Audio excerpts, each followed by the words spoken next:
Hi, hello everyone. Welcome to the Geography 361 Lab 9. In this video, I will demonstrate how to answer question 3.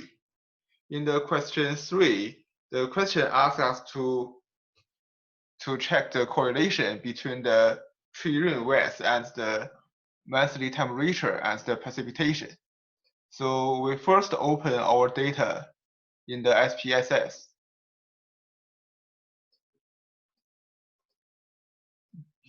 Here is the data. We just opened that from the SPSS. So in this data, we have a lot of the columns. So the first column is the year. I think that is not very important. And the second one is the second column is the tree rate width. And then from the third one to this one is the monthly average precipitation. And then from this one to the very last one is the temperature. So we want to see whether there is correlation between the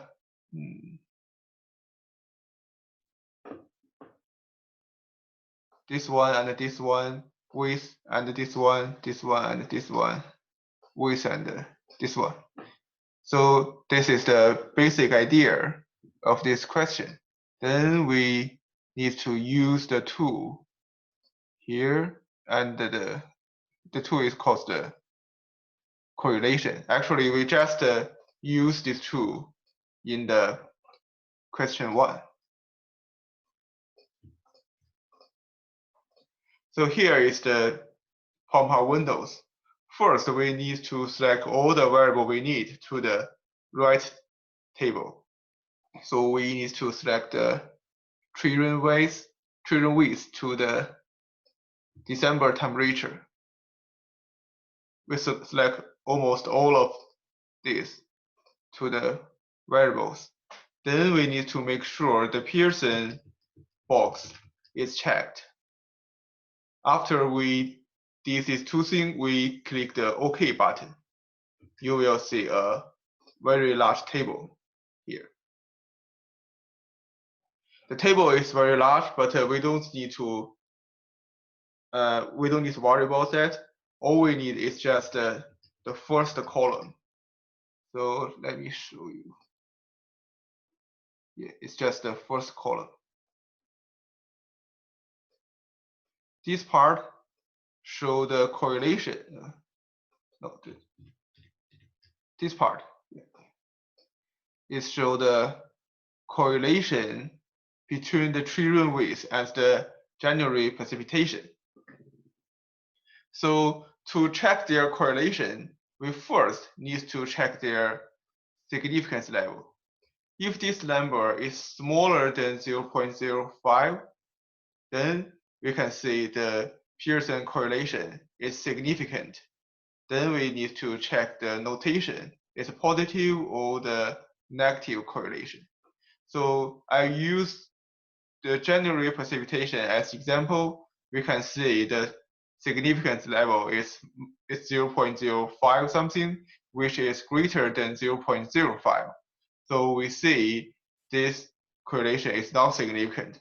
Then we just ignore that.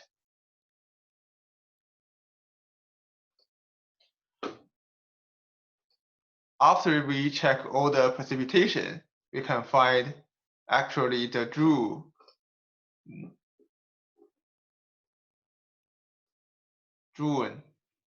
July, and October have the significant correlation. Then we need to check the notation. Here is the positive correlation between the tree rain width and the June precipitation. The tree rain width and the July precipitation also have the positive correlation. In October here, the notation is negative, then we see the children width and the October precipitation have negative correlation. For the temperature, we use the same method. We first see whether the correlation is significant. So this is not, this is not, this is significant. You can see the significance value is smaller than 0.05. Then we see the correlation efficient. This one is negative. Then we see the correlation between the June temperature and the children width is negative 0.44.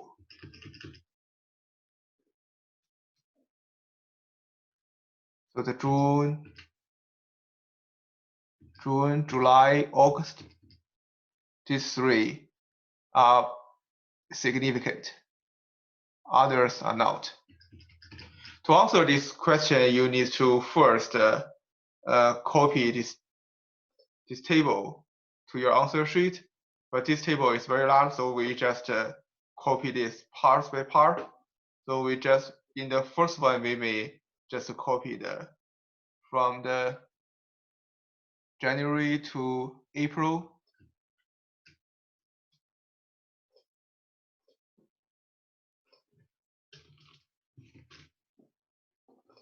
Then make this smaller. And then copy the second part.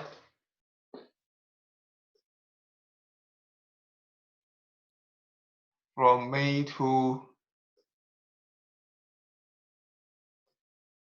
August.